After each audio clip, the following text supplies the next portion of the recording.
So before we jump into questions and answers, I'm going to share 3 of kind of my favorite color tricks with you. These are things that I do mostly in my musical theater work, but that also that I've used on other projects too, and of course in corporate work, in music work, and all that kind of stuff. It's all the same skills, just applied in different ways. So the first thing I'll talk about is my Congo wash system. So I get a lot of questions about this when I post pictures of my plots or I post, views from the stage. You always see, I get a lot of questions about what's that really deep indigo that you have on the balcony or on the box boom fixtures. So what I do is I typically, if I'm doing a musical, you can almost always bet that there's a low balcony wash system of Lee 71. So Lee 71 is Tokyo blue. A lot of people use Lee 181, which is Congo blue, or R59, which is their indigo. So what that does is it makes your color pop a little bit more. I'm sure all of you have put blue light or Congo light or even black light on a fluorescent piece of spike tape before, and you've seen how that pops out at you all of a sudden. So think about doing that, only you're doing that with colors and costumes. So obviously if there's fluorescent colors in the costumes, they're gonna pop right out at you, but it also does a whole lot of things for a bunch of other colors to make them a little bit more vibrant. I kind of treat it as almost like a little bit of a sweetener with my musical theater work. So you might have a really bright wash on stage. You add that indigo, it's not even necessarily going to be perceptible in the air. You're not going to see a lot of indigo, but if you really watch those costumes, especially if they're colorful costumes, and you turn that on and off, you'll see those colors become a little bit more vibrant, a little more saturated. So I like Lee 71 a little bit more than 181 because it gives a little bit more blue and a little less red. So if we look at these, the comparison of the charts here, you can see down here in my, in my blue area, I've got a little bit more blue coming out than I do in the Congo blue and a little bit less red. It's a slight difference, but it's enough. I also get a little bit more overall brightness out of that Lee 71 than I do than the 181. So this transmission, this 1%, think of that basically, if I have a light at 100%, I'm only getting 1% of that total output to pass through this gel. So you can see it's a very, very, very saturated color. And with 181, I'm getting even less. So that little like 2.2% plus this extra blue helps me a lot. A couple questions coming in about that. Would the Congo blue make the set colors pop as well? Yeah, absolutely. It makes any color pop. You'll find though that depending on what kind of paints you're using and what colors are in those paints, that it can do different things. So we're not always throwing them. We're not always throwing them at full. Sometimes we're varying the intensity, and sometimes you can't use it. Sometimes it does overpower something. Sometimes you do see it. So my goal with it is typically always to make it where it's just going to be that little bit of extra sweetener and less. Look, it's indigo. Sometimes, of course, I've used it as a Congo wash where I want like a really deep front light kind of thing, and that's been pretty cool. But for the most part, it's used as that little sweetener. At City Springs in Atlanta, I have some 10 degrees on my balcony rail that do it, and then I also throw it in some Source 4 pars in my low box boom just to kind of get that angle. Because sometimes, especially Natalie, your question about the set colors popping, sometimes you want that to happen, but sometimes I don't want it to hit the set, or I don't want it to hit what's behind the people. And obviously a balcony rail fill is going to do that. It's going to go right through the people and hit whatever's behind them. So if I add that same Congo wash kind of to a low box boom position, it's able to get in there and hit the people, but I have less of a chance of hitting the scenery behind them. So I typically have both. And I've done shows where I've thrown it on ladders too. It really depends on the show. Depends on, Legally Blonde, I would throw it in there 100% because it's going to make that pink go crazy. A couple of questions. I might turn on a dance number to spark more color on the costumes. Yeah, exactly. Like if I'm doing a dance thing, I'm going to use it. I'm going to use it to help pop that out a little bit. Now, of course, there's times where you want it, times where you don't, just like everything. The best way to do this is to experiment with it, right? What I will recommend you do if you are using if you're doing a Congo wash, if you don't have access to dichroic filters where it's a glass Congo wash and you're using gel, order extra of that gel. Because again, if it's a 1% transmission, it's absorbing a whole hell of a lot of light as heat. And it's going to burn through a whole lot faster than like an RO2 is or something like that.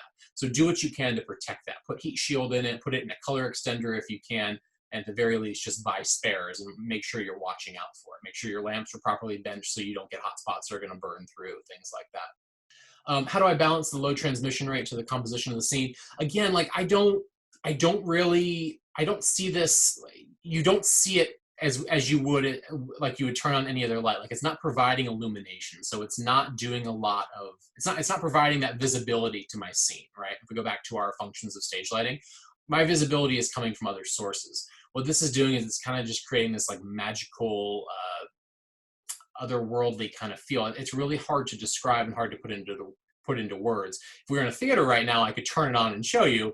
I tried to do it in capture and it just doesn't do it justice.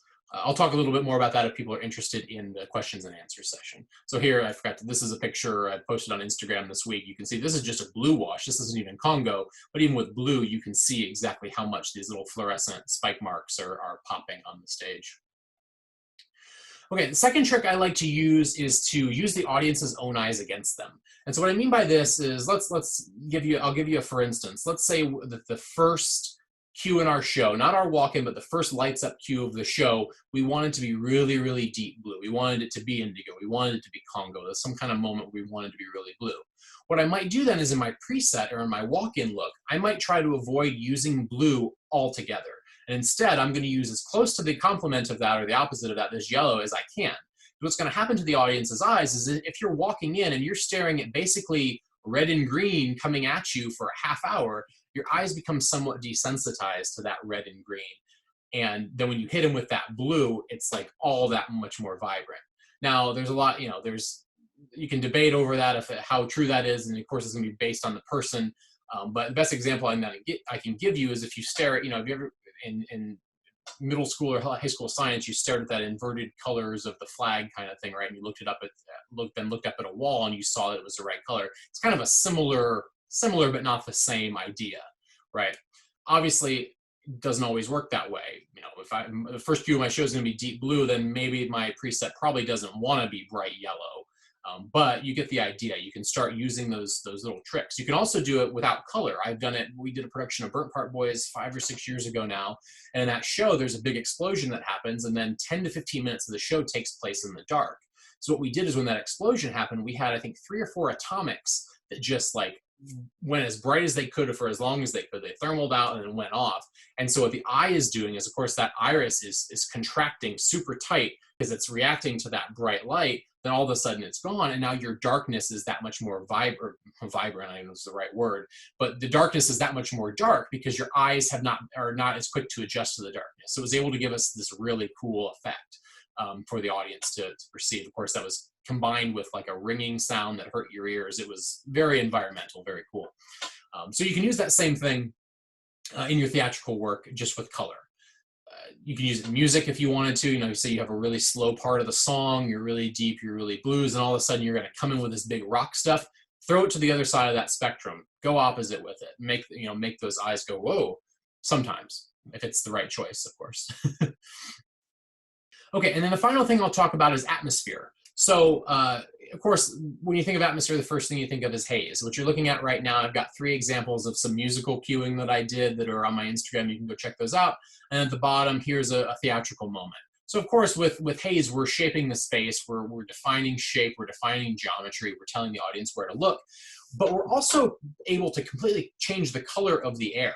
So if you look at these 3 top pictures from this musical cueing that I did, imagine that same thing without that haze, right? All you would see is those little points of light in the air. So it's totally a different feel, totally a different design if you don't have that haze. Now, of course, I designed that particular plot in mind knowing that I would have haze. If I didn't, I might have made other design choices where I'm going to focus more on lighting the scenery, or I'm going to focus on seeing fixtures or seeing points of light in the sky.